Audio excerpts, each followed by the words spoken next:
नमस्कार साथियों, स्वागत है आपका श्याम इंडस्ट्रीज में। वर्मी कंपोस्ट और कंपोस्ट में क्या अंतर है? काफ़ी किसान साथियों के कमेंट रहते हैं। हमारे सोशल मीडिया पेज है यूट्यूब, इंस्टाग्राम, फेसबुक। इंस्टाग्राम पर काफ़ी साथी जुड़े हुए हैं, जिसमें 1,26,000 लोगों का परिवार इंस्टाग्राम पर पूरा कंप्लीट हो चुका है। साथियों, उनमें से हमें कमेंट करके बताते हैं कि आप खाद के बारे में ज़रूर एक बार वीडियो बनाकर संक्षिप्त में एक अच्छी सी जानकारी वाला वीडियो बनाकर हमें अपलोड करके बताएं, जिससे हमें जानकारी मिल सके कि वर्मी कंपोस्ट में ऐसे कौन से पोषक तत्व हैं जो हमारी धरती को सुधारने में कार्य कर रहे हैं और कंपोस्ट में क्या अंतर है। जी हाँ साथियों, अब मैं आपसे वीडियो ज़्यादा देरी ना करते हुए वीडियो को चालू करता हूँ।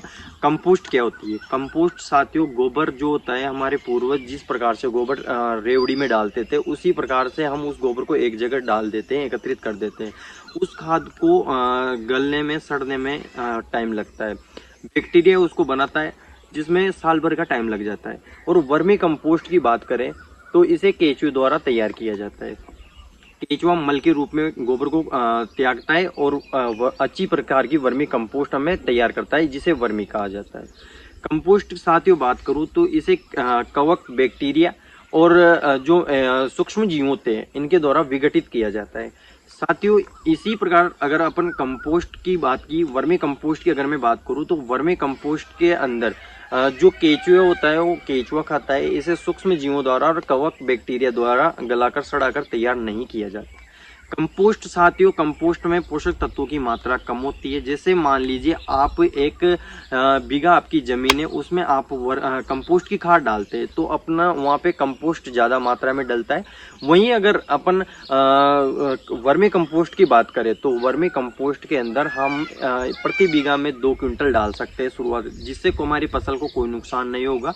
धीरे धीरे हमारी फसल को सूक्ष्म जीवों की मात्रा बनती रहेगी, कार्बन की मात्रा बढ़ेगी, नाइट्रोजन की मात्रा बढ़ेगी, सल्फर की मात्रा बढ़ेगी। वर्मी कंपोस्ट में 16 पोषक तत्व पाए जाते हैं, जहां पर कंपोस्ट में कम पोषक तत्वों की मात्रा बनी रहती है।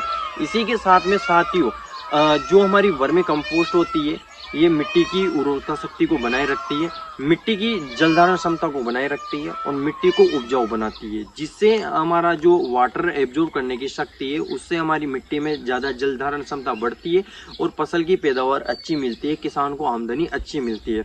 कंपोस्ट खाद की अगर बात करें तो ये लगभग 1 साल के अंदर कंप्लीट होती है। इसमें ज़्यादा पोषक तत्व नहीं पाए जाते। उसी प्रकार से वर्मी कंपोस्ट में 16 प्रकार के पोषक तत्व पाए जाते हैं। साथियों, जैसे मैं बात करूं, इंसान रोटी खाता है तो रोटी के साथ में सब्जी जरूर खाता है। इसी प्रकार से हमारी मिट्टी, जब हमारी फसल पैदावार होती है तो मिट्टी को आवश्यक पोषक तत्वों की आवश्यकता होती है। जैसे कि बात करें सल्फर, आयरन, बोरोन, क्लोरीन, निकल, जिंक, इस प्रकार के ETC पोषक तत्वों की हमारी फसल को एब्जॉर्ब करने की शक्ति होती है। उसको उन पोषक तत्वों की आवश्यकता होती है। साथियों, जब आप मिट्टी के अंदर वर्मी कंपोस्ट डालते हैं तो उसके अंदर एक्टिनोमाइसीटीज की 8 गुना मात्रा अधिक होती है, जिससे हमारी मिट्टी उपजाऊ बनती है, मिट्टी का भुरभुरापन बनता है और मिट्टी की जलधारण क्षमता में सुधार होता है। साथियों, ये था हमारा एक प्रकार से आपके लिए छोटा सा प्रयास, जिसमें हमने आपको जानकारी बताई कंपोस्ट और वर्मी कंपोस्ट में क्या अंतर है। काफ़ी किसान साथियों की समस्या का हल हो चुका होगा। हमारे जो किसान हैं, जो इंस्टाग्राम पेज से जुड़े हुए हैं, उनके कमेंट थे कि आप इस टॉपिक पे एक बार अच्छी संक्षिप्त में जानकारी बताइए, जिससे हम समझ सके कि वर्मी कंपोस्ट को खेतों में डालना क्यों जरूरी है और कंपोस्ट को खेतों में नहीं डालने से क्या क्या प्रभाव है। साथियों, एक पॉइंट में और बताता हूँ, जो कंपोस्ट खाद होती है उससे खरपतवारों की समस्या काफ़ी ज़्यादा होती है और वर्मी कंपोस्ट की आप खेतों में इस्तेमाल करते हैं तो आपको वहाँ पे खरपतवारों की समस्या खत्म हो जाती है।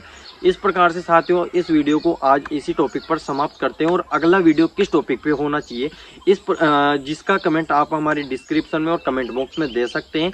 और साथियों, नेक्स्ट वीडियो हम आपके लिए और भी शानदार लेके आने वाले हैं, देखना ना भूलें। जय श्री श्याम साथियों, शुक्रिया, धन्यवाद।